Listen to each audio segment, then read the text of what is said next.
Bismillahirrahmanirrahim. Assalamualaikum warahmatullahi wabarakatuh.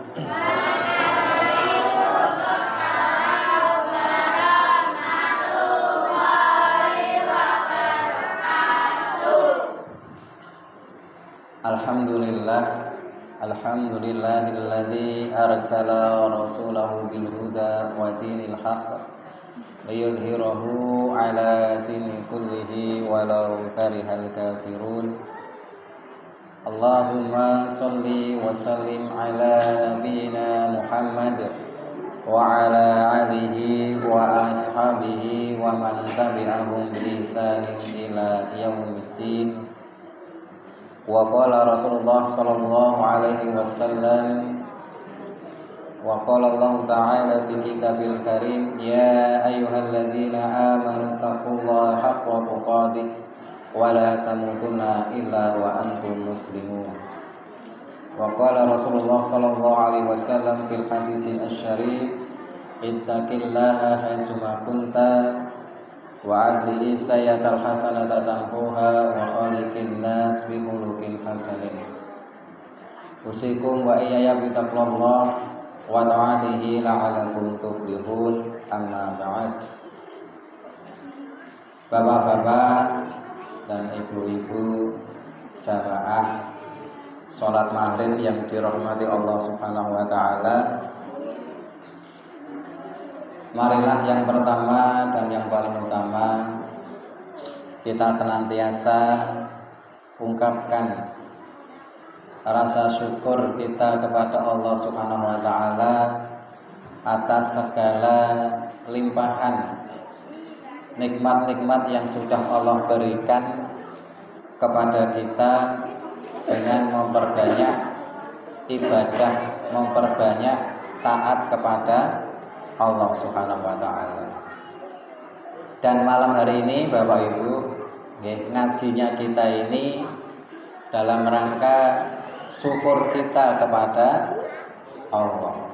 Karena kita sudah banyak diberi nikmat oleh Allah Subhanahu wa taala. Kita bisa perhatikan nikmat-nikmat yang sudah Allah berikan Bapak Ibu. Allah berikan kita sehat, Allah berikan mata kita bisa melihat dengan jelas, Allah berikan nafas yang dengannya kita mudah menghirup. Itu semuanya adalah nikmat-nikmat dari Allah Subhanahu wa taala yang wajib kita syukuri. Shalawat dan salam tak lupa kita junjungkan pada Nabi kita Nabi Muhammad sallallahu alaihi wasallam beserta keluarganya, para sahabatnya, dan orang-orang yang senantiasa mengikuti sunnah-sunnahnya hingga hari kiamat. Bapak Ibu yang dirahmati Allah, alhamdulillah pada malam hari ini kita bisa berjumpa kembali, bermuajah kembali di suasana yang insya Allah diridhoi, dirahmati oleh Allah Subhanahu wa taala. Amin ya rabbal alamin. Niki sehat sedaya Pak nggih? Alhamdulillah nggih. Tondo-tondone sehat, nek wonten unjukan biasane entek. Nggih. Mangke nek wonten jajan biasane jajane entek. Niku tondo-tondo orang sehat. Nggih, mugi-mugi jenengan sehat terus nggih. Tansah istiqomah ngajine Pak nggih, aja lontreh. Saiki mangkat besok ora. Niki kathah mangkate napa kathah libure jenengan? Hah? Kathah libure. Ya jujur berarti nggih. Nah, berarti mangke mulai sakniki istiqomah ngaji terus, Pak. Nggih, istiqomah niku jenengan kok sering ngaji, nggih saged istiqomah, mangke nek sakaratul maut niku dihibur kalih malaikat. Hiburan malaikat niku pada orang-orang beriman niku napa? Allah takhafu wala tahzanu. Kamu jangan takut, kamu jangan sedih, karena dikabarkan dengan apa? Wa absyirhum bil jannati kuntum tu'adun. Kalian dikabarkan dengan surga yang sudah dijanjikan oleh Allah. Dados ibadah sing paling penak niku ten majelis ilmu.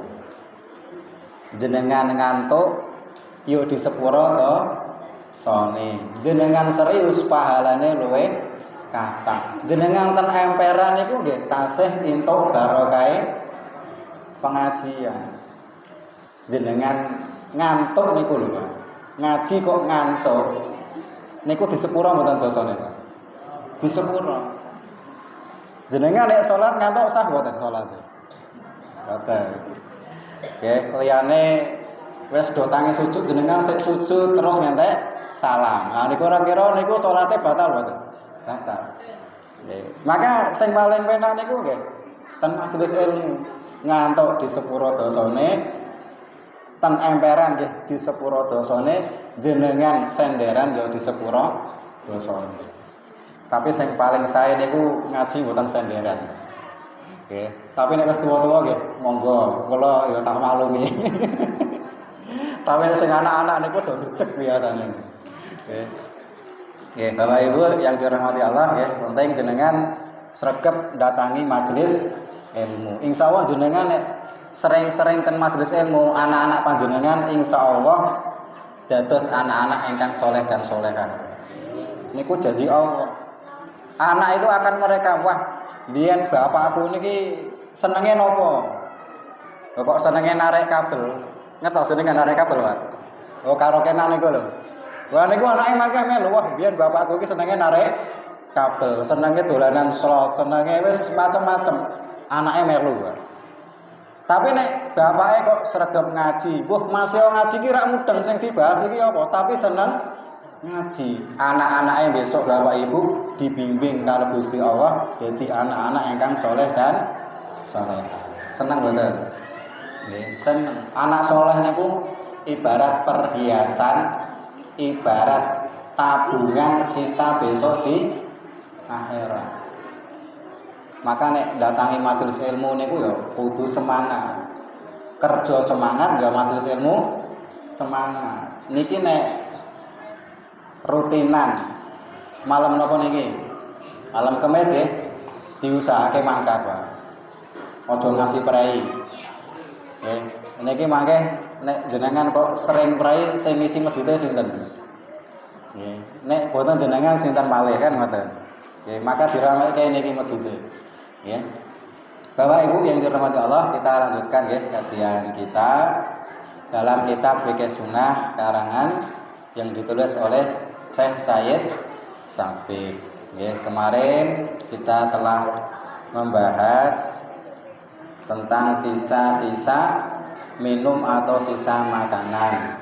Ada sisa manusia, ada sisa binatang yang dimakan dagingnya. Ada sisa bigol, keledai atau binatang serta binatang buas. Kemudian sisa kucing. Dan yang terakhir adalah sisa anjing dan babi. Kemarin kita sudah membahas di bulan lalu. Nah, pada hari ini insya Allah kita membahas tentang najis, ya, an-najasah. Ya, dalam bahasa Arabnya disebut dengan an-najasah. Najis itu apa? Karena setiap kita pasti dalam keseharian itu akan melihat benda-benda yang najis.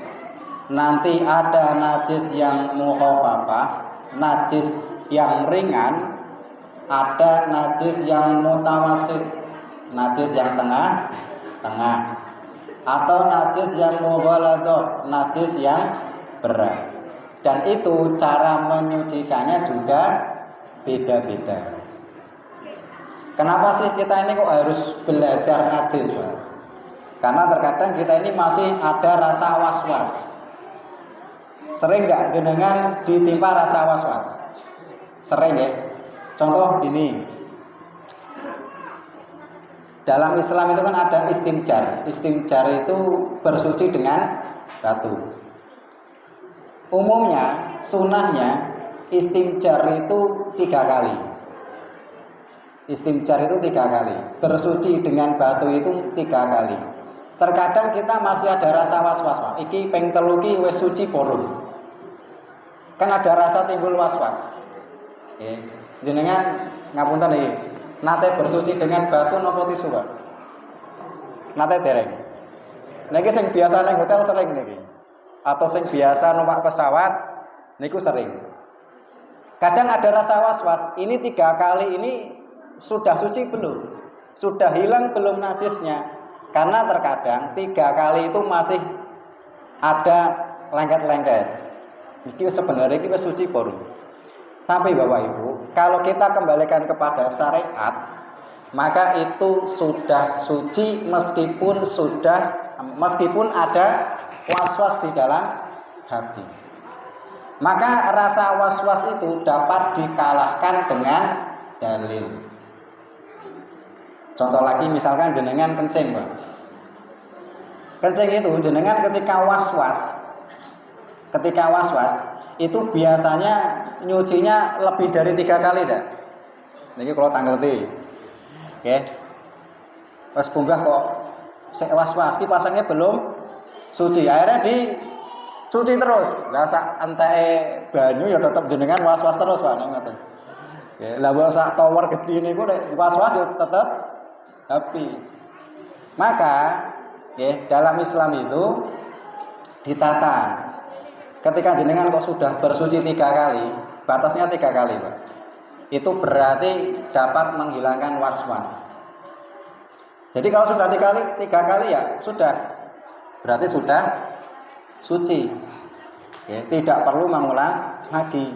Sebagaimana wudu kita disunahkan juga 3 kali. Kalau sampai 4 kali boleh enggak? Itu namanya tabdir, mubadir. Wudu itu kan wajibnya 1 kali usapan, sunahnya sampai 3 kali. Nah, niki Bapak Ibu, mengapa kita ini perlu membahas secara rinci? Mungkin ini dulu pelajaran di kelas TPQ atau di kelas madrasah. Namun paling tidak kita mengulang. Karena ilmu tidak diingatkan itu akan lupa. Itu akan lupa. Maka apa pengertian najis itu? Kotoran yang bagi setiap muslim wajib menyucikan daripadanya dan menyucikan apa yang dikenainya. Jadi kotoran. Jadi najis itu kotor dan bisa disebut dengan haram. Maka bagi setiap muslim itu wajib untuk menyucikan dirinya ketika terkena najis. Kalau badan kita ini terkena najis, kemudian kita melaksanakan ibadah yang menuntut harus najis itu hilang. Kira-kira kalau ada najisnya diterima enggak ibadahnya, Pak? Tidak. Kita sholat kok masih membawa baju yang ada najisnya, maka sholat kita tidak sah karena masih membawa najis. Maka dalam firman Allah Subhanahu wa taala disebutkan dalam surat Al-Mudatsir ayat yang ke-4, wasiyabaka fatahhir. Maka mengenai pakaianmu maka sucikan, bersihkan. Ini ayat ini, Pak, Bapak Ibu, turun di awal-awal Rasulullah mendapatkan wahyu. Ketika Rasulullah disuruh kum fa'andir, berdirilah untuk melaksanakan sholat apa niku? Sholat malam, Pak. Jadi Rasulullah itu dulu disuruh sholat malam. Salah satu perintahnya apa? Wasiyabaka fatahhir. Maka pakaianmu sucikanlah. Berarti syarat untuk kita mengerjakan sholat itu harus bersih dari najis. Najis itu kotor, tapi yang kotor belum tentu najis. Saged dipahami mboten? Najis itu kotor, tapi yang kotor itu belum tentu najis. Saged dipahami nggih? Contoh tanah. Jenengan kalau lihat tanah lumpur itu kan kotor, apalagi kalau kena baju itu kan kotor. Tapi ketika dibuat sholat, sah nggak sholatnya? Sah. Tapi ketika pakaian jenengan kena air kencing, kemudian dibuat untuk sholat, sholatnya sah nggak? Tidak. Maka setiap yang najis itu mesti kotor. Tapi yang kotor belum tentu najis. Jadi misalnya jenengan kok ning sawah, wah, muse wong kelambine suker, engko salate ning omah.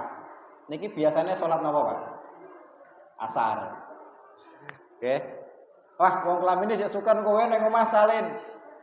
Padahal ya, salat itu tuntunannya ketika datang waktunya maka segera mungkin untuk sholat. Maka Allah itu ridho, Pak, bagi siapa? Mereka seorang mukmin yang ketika datang waktu sholat dia mengerjakan sholat dimanapun dia berada, di lembah lagi ning sawah krungu adzan sholat ning lembah, itu Allah ridho, Pak. Lagi ning sawah karena masjidnya jauh, maka dia sholat di sawah. Jadi tidak menjadi pantangan bagi jenengan, oh ketika kelambi baju saya ini kotor harus bersih. Tidak. Maka ketika baju kita ini kotornya itu bukan karena najis, maka jenengan sholat sah-sah saja. Kula niku nate perjalanan Bapak Ibu dari Kendal niku ke Jepara lewatnya Pedung, Pak. Biasa kadang saya kalau jemput anak-anak mondo itu lewatnya Pedung. Dan saya itu terkagum-kagum dengan petani. Niku teng pinggir jalan, Pak. Pas wayah dhuwur niku salate baris sedaya. Ini jarang saya jumpai. Ten Kendal niku kok pasangnya durung ono, Pak. Durung ono niki. Tapi ten Demak niku, ten Pedung niku kula mirsani. Jadi orang di sawah itu sholat, benar-benar sholat. Ada yang bawa rukuk, ada yang masih pakai celana. Karena tadi tahu ilmunya bahwa kotor itu belum tentu najis. Yang najis sudah tentu kotor. Maka tidak perlu menunggu sampai ke rumah gitu. Maksudnya gitu. Karena sholat itu kan telah ditentukan waktunya. Kemudian dalam surat Al-Baqarah ayat ke-222 disebutkan innallaha yuhibbut tawwabina wa yuhibbul mutatahhirin. Dalam ayat ini Allah itu senang pada dua orang. Dua orang itu dicintai sama Allah. Jenengan nek kula tangkleti mesti jenengan jawabnya yo. Jenengan cinta ndak sama Allah? Iya. Oke. Tapi bisa ndak kita ini mendapatkan cintanya Allah? Belum tentu, Pak. Jenengan ngapunten nek pas nom-nom niku nate seneng kalih tiyang wadon mboten, Pak? Nate nggih. Wis dincer ternyata nikahe karo wong liya. Wah, niku berat. Tapi ketika jenengan mencintai seorang wanita, bisa ndak jenengan nentukan kalau wanita itu cinta sama kita, Pak? Belum tentu. Terkadang cinta kita mati-matian, ternyata yang kita cintai tidak cinta sama kita. Kata mboten niku. Napa jenengan korbane? Salah satunya ya, salah satunya. Jadi ketika Allah sudah mengatakan cinta, berarti Allah itu sudah ridho sama kita. Yang pertama, Allah cinta kepada orang-orang yang bertaubat. Taubat itu menjadi salah satu pintu rahmatnya Allah. Kalau kita tahu hakikat taubat, Pak, kita itu pasti melihat kebesarannya Allah, rahmatnya Allah, dan kita itu pasti nangis, Pak. Dengar kalimat taubat itu mesti nangis. Karena apa? Coba bayangkan, dulu di zaman Bani Israel itu ada orang yang bunuh 100 orang. Kemudian dia taubat, minta ampun sama Allah Subhanahu wa taala, Allah ampuni. Dan setelah tobat itu Allah ambil nyawanya. Penak mboten? Penak, Pak. Nglakoni maksiat kathah bar kuwi tobat langsung mati. Tapi ora kabeh wong iso kaya ngene. Bayangkan, Pak, dosa yang begitu banyak kemudian ditutup dengan tobat, Allah menghapus seluruh dosa-dosanya dan Allah tidak mempedulikan dosa-dosanya. Dosa awake dhewe kathah mboten, Pak? Kathah nggih. Kinten-kinten dosa yang kita perbuat itu sudah ditobati napa dereng. Maka Bapak Ibu ngapunten nggih. Nek saged panjenengan tiap pagi dan sore niku maos Sayyidul Istighfar. Sampun hafal dereng niki? Hah? Sayyidul Istighfar, rajane istighfar. Astagfirullahaladzim niku yo sama istighfar. Tapi ada yang namanya tuannya, rajanya istighfar. Ketika orang mengucapkan itu jaminannya swarga. Niki jenengan nek saged istiqomah, Pak, yakin, Pak. Dosa panjenengan disepuro sedaya kalih Gusti Allah. Napa wau namine Sayyidul Istighfar. Allahumma anta rabbi la ilaha illa anta khalaqtani. Niki sing hafal kok ibu-ibu niki. Bapak-bapak ya hafal mboten niki? Ini ngajine mesti beda iki. Akeh sing ngaji ibuke daripada bapake. Allahumma anta rabbi la ilaha illa anta khalaqtani wa ana 'abduka wa ana 'ala 'ahdika wa wa'dika mastata'tu a'udzu bika min syarri ma sana'tu abu'u laka bi ni'matika 'alayya abu'u bi dzambi faghfirli fa innahu la yaghfiru dzunuba illa anta. Artinya ngetos ibu-ibu. Ngertos nggih? Siapa yang membacanya di waktu pagi, Pak, kok meninggal di waktu siang, maka jaminannya surga. Siapa yang bacanya di waktu sore, kok meninggal di waktu malam, jaminannya surga. Niki nek saged istiqomah. Maka Syekh Said Waqaf Al-Qahtani itu mencantumkannya di zikir pagi dan sore. Nek awake dhewe niki abot golek amal soleh sing koyok salat, sing koyok puasa, Pak. Kok tasih abot amalkan ini, Pak. Awake dhewe kan pun sepuh-sepuh sedaya nggih. Tinggal menunggu napa? Napa, Pak? Nggih, mati. Sing pantes nek pun wayah sepuh niki cedhak kalih Gusti Allah napa adoh kalih Gusti Allah, Pak? Cedhak. Ya, maka kita juga punya amal andalan. Pun kita sudah hafal. Ilmu kalau nggak diamalkan itu hilang, Pak. Maka kalau kita sudah hafal, ngapunten istiqomah. Nek wayah bar salat subuh diwaos, bar salat asar ya di waos. Istiqomah terus. Jaminannya niku lho, Pak. Jaminannya napa wau? Surga. Setelah kehidupan ini kita akan mengalami kehidupan yang panjang. Dan akhir dari kehidupan panjang itu cuma dua. Kalau tidak neraka ya di surga. Nah, kita mau milih yang mana? Milih surga, Pak. Karena hidupnya itu kekal. Gak ada kehidupan akhirat itu terbatas, gak ada. Sampai akhir. Gak ada hidup, gak ada kematian. Maka yang paling Allah sukai yang pertama, innallaha yuhibbut tawwabin.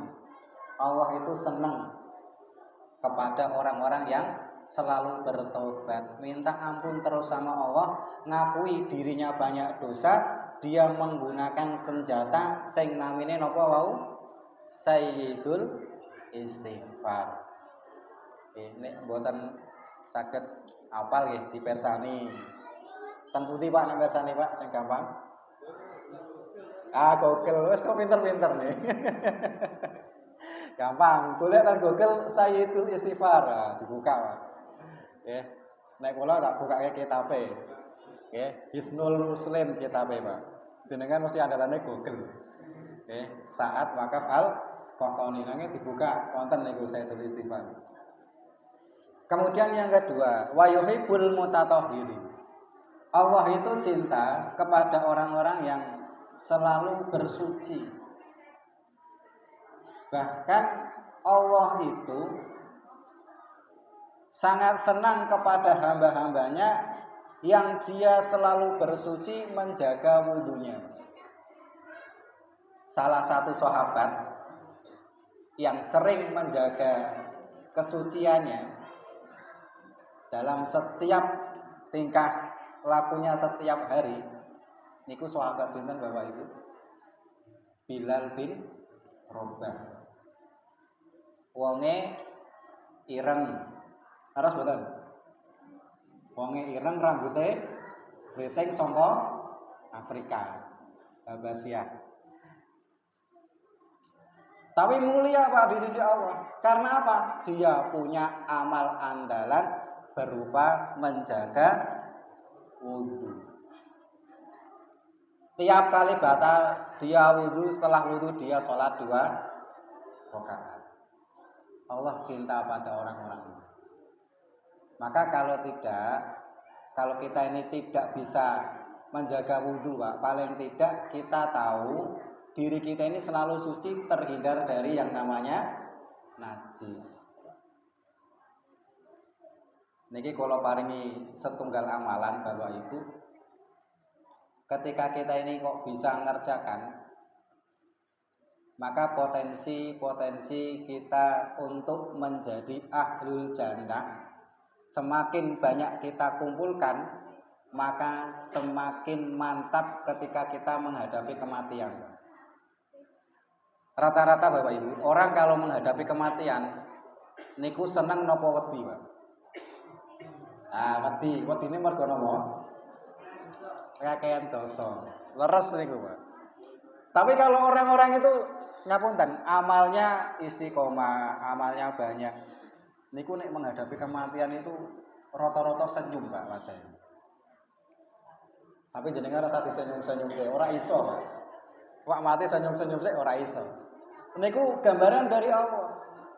Ketika orang itu mau sakaratul maut, Allah perlihatkan surga sehingga dia bisa senyum. Maka jenengan kalau mersani anak-anak Palestina yang mereka itu mau meninggal itu Pak, kena bom, kena itu, mereka bisa baca Quran dan sambil tersenyum, Pak. Karena Allah lihatkan surga. Ini kemarin saya lihat videonya itu, ya Allah Pak, anak-anak kecil perempuan tapi segini itu ya di rumah sakit itu baca ayat Allah, kemudian dia mengatakan saya melihat surga yang begitu indah. Dia senyum kemudian mati, Pak.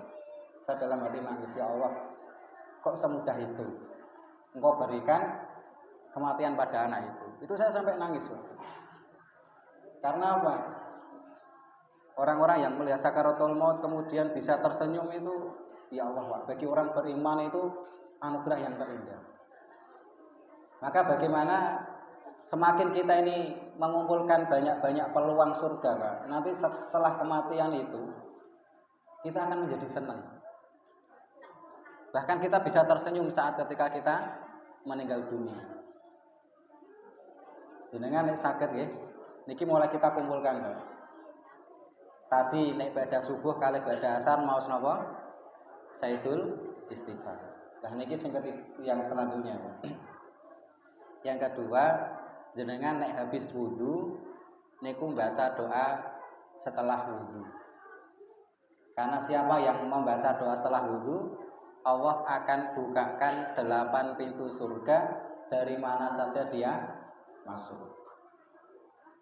Doanya gimana, Pak? Asyhadu alla ilaha illallah wahdahu la syarikalah wa asyhadu anna Muhammadan abduhu wa rasuluh. Allahumma ja'alni minat tawwabin waj'alni minal mutatahhirin waj'alni min ibadikas. Saged Pak nggih ngamal kene sing sering lali Pak. Kalau kita ini kok sering ngamalkan itu Pak, nggih. Semakin banyak kita ini mengumpulkan peluang-peluang surga, maka semakin mudah nanti Allah Subhanahu wa taala dan malaikatnya itu menyambut. Ya ayyatuhan nafsul mutmainnah irji'i ila rabbiki radiyatan mardiyah fadkhuli fi ibadi wadkhuli jannah. Maka kita pelajari untuk najis ini sedikit-sedikit. Pak, hidup itu kok rumit. Hidup kok harus seperti ini, banyak aturan. Ki ngopo? Allah Subhanahu wa taala menjawab, liyabluwakum ayyukum ahsanu amala. Kita ini diuji dengan perintah, kita diuji dengan larangan agar kita menjadi orang yang paling baik. Orang yang paling taat sama Allah itu siapa? Mereka adalah orang-orang yang beriman dan bertakwa. Bapak Ibu yang dirahmati Allah, kemudian dalam hadis berikutnya disebutkan at-tuhuru satrul iman. Bahwa kebersihan itu merupakan sebagian dari iman. Jadi iman kita ini tidak sempurna kecuali kalau kita memperhatikan yang namanya apa? Toharoh. Dan toharoh itu berkaitan dengan najis. Iman itu sesuatu yang luar biasa. Tapi kalau kita tidak memperhatikannya, bahkan kalau kita ini mengabaikan yang namanya najis atau tidak mau mempelajari yang namanya toharoh, eman-eman yang namanya ibadah yang sudah kita kerjakan. Maka di sini disebutkan Bapak Ibu macam najis. Yang pertama itu bangkai. Jadi bangkai itu hukumnya najis. Ya, entah itu bangkai ayam, entah itu bangkai apapun, itu yang namanya bangkai dihukumi sebagai najis atau haram. Maka ada bangkai yang dihalalkan oleh Allah Subhanahu wa taala. Bangkai yang dihalalkan oleh Allah Subhanahu wa taala itu ada dua. Nggih, niki jenengan nggih tetap fokus nggih meskipun ada yang berjalan. Nggih. Bangkai yang halal Bapak Ibu, niki yang pertama itu adalah belalang dan ikan. Jadi belalang itu halal, ikan itu juga halal meskipun sudah meninggal, mati. Jenengan biasa makan gerah ya. Nah, gerah niku hukumnya apa Pak? Halal. Meskipun sudah menjadi bangkai. Ya, atau belalang. Belalang mungkin jenengan nanti napa ngapuntene mirsani tiyang makan belalang, Pak. Daerah pundi niku? Jogja kathah nggih. Jogja kathah niku. Nggih, ten Jogja niku kathah. Bahkan nak ten Arab niku sakniki belalang niku harganya malah mahal, Pak. Ya, Gunung Kidul niku kathah niku belalang. Itu ternyata setelah diteliti dari segi kesehatan itu bisa menyembuhkan salah satu penyakit yang bernama apa? asma. Jenengan nek sering sesak napas makane belalang, Pak. Tapi kalau buatan jenengan. Ora tahu maaf kadang ora kalau malah mutah. Rasulullah juga pernah, nggih. Rasulullah itu pernah makan belalang ketika perang. Jadi Rasulullah itu selama 7 kali perang itu pernah makan belalang. Dan itu kandungan gizinya itu luar biasa. Ya, biasanya yo nek belalang itu dimasak nopo niku namine oseng-oseng. Biasanya itu. Jenengan yo nek sing daerah Kendal yo aja jiji. Wong itu halal. Nah, ini bangkai yang dihalalkan, ikan dan apa? Belalang. Nah, kemudian yang darah itu hukum asalnya haram. Tapi darah itu diberikan keringanan oleh Allah Subhanahu wa taala bahwa darah yang halal itu disebutkan dalam hadis wa ammad damani, dan adapun 2 darah yang halal fal kadzibu wa tuhalu, yaitu hati dan limpa. Jadi hukumnya hati itu halal dan limpa itu juga halal, boleh untuk dimakan. Nah, mengenai bangkai ini Bapak Ibu, itu kan kita biasa melihat banyak bangkai. Lah bangkai itu apa? Bangkai itu sesuatu yang dia itu mati dengan sendirinya atau mati tanpa disembelih. Misalnya ada ayam, itu kejatuhan batu, Pak. Kemudian mati. Itu boleh dimakan atau tidak? Tidak. Itu dinamakan apa? Bangkai. Jadi bangkai itu sesuatu yang mati karena sendirinya atau terkena benda-benda lain sehingga dia meninggal tanpa disembelih. Kalau ada ayam kejatuhan batu, ayamnya sekarat, jenengan jipuk peso, disembelih, niku halal boten, Pak? Halal, ya sepakat ya. Senang nih kita ono apite. Dong halal, tapi nek wis mati ya enggak boleh. Wis mati bar kuwi disembelih. Wah, iki sembelihan, Pak. Oh, enggak boleh. Ya. Selama nyawanya itu masih ada di nek cara bahasa Indonesia ada di kandung badan. Selama ada nyawanya ya itu boleh disembelih. Dulu pernah ketika di Sukoharjo itu ada banjir bandang, Pak. Ada banjir bandang. Nanti mireng kita jenengan. Niku teng daerah ngisor Gunung Persis niku. Nah, Purwosari ya, Pak ya. Nek desane namanya napa niku? Lah kok lali kula malah. Ya. Teng daerah mriku niku wonten banjir bandang. Lah niku wonten wedhus keli. Ya. Karena kena air dia megap-megap, iki nek dibiarkan mati. Ya. Tapi ndak disembelih eman-eman. Kira-kira nek jenengan milih pundi, Pak? Lah wedhus sinten niku? Nah, daripada mubazir ya disembelih. Nanti nek pemiliknya datang dikasihkan, Pak. Tapi nek aku kok misake wedhuse, wis selamat malah disembelih. Tapi jenengan harus melihat ketika kambingnya itu kok potensi mati, ya harus disembelih. Tapi nek potensi hidup tidak boleh. Ya, karena wedhuse wong liya. Nek wedhuse jenengan dhewe ya ora masalah.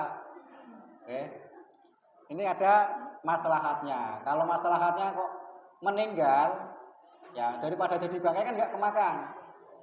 Maka kalau ada potensi mati, jenengan boleh untuk menyembelih. Nanti tinggal diberitahukan kepada orang yang punya. Kalau nggak ada yang punya, ya itu sebagai barang temuan, boleh dimakan sama-sama. Oke. Atau bangkai itu juga disebut sebagai pisahan dari badan, Pak. Misalnya wonten sapi, niki nek disembelih kok eman-eman, akhirnya ditukul sikile, Pak. Niki ilustrasi mawon, wah kok kejem. Tapi ini kita biar paham. Ada sapi, ya. Wah, iki kok nek disembelih eman-eman, wong pesene daging mung 2 kilo. Akhirnya disempilke napa?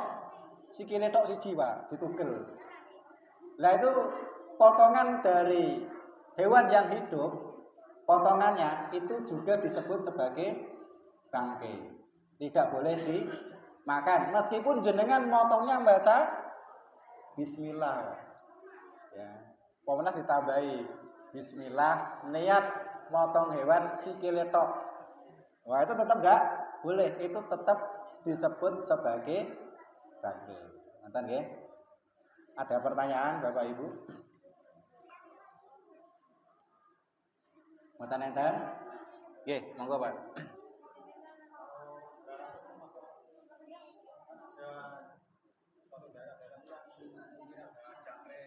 Ya. Bisa disamakan dengan belalang atau tidak? Ya. Kalau itu saya belum tahu, Pak. Ya. Jangkrik sama laron, itu saya belum tahu ilmunya. Ya. Tapi yang jelas itu belalang halal.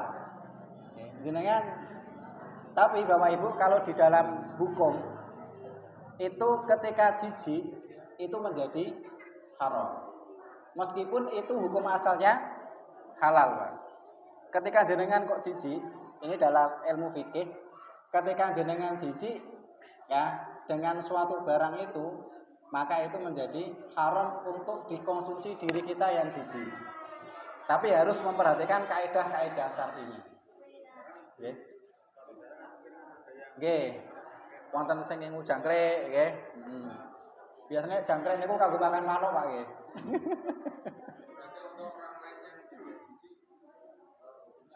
Halal. Kalau belalang ya, nek belalang kan jelas halal. Tapi kalau kita ini merasa jijik, maka itu menjadi hukumnya haram bagi diri kita, bukan bagi orang lain. Oke. Uker itu napa? Oh, ulet. Ya, ulet dari daun jati. Ya. Ya, ada. Maka kaidah seperti itu Bapak Ibu, ya, karena itu kan nggak ada dasarnya, ya, nggak ada dasarnya. Yang jelas itu belalang. Nek belalang itu hukumnya halal karena Rasulullah pernah makan. Tapi kalau semacam jangkrik, ulet, lain sebagainya yang tidak ada hukumnya, ketika kita jijik ya lebih baik kita tinggalkan.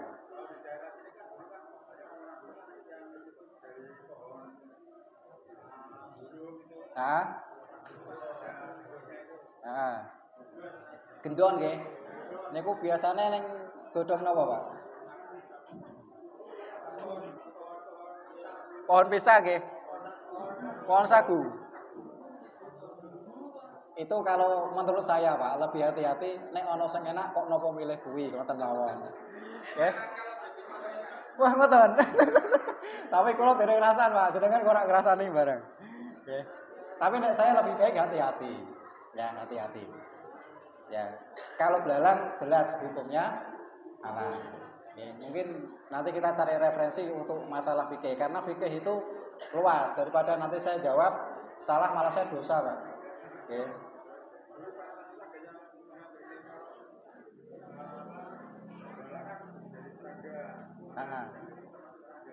Oh gitu, dikaitkan dengan serangga. Ya, dikiaskan dengan serangga, tapi saya belum berani menjawab. Oke. Itu. Oke, berarti bangkai yang halal napa wau? Belalang dan ikan. Niki sing jelas, Pak. Jadi nek belalang niku rasa mbok sembelih. Ya, disembelih barang ini ndak usah. Ya, langsung ya ketika mati ya langsung digoreng. Aja sing urip langsung cemplungke minyak aja, Pak. Jangan.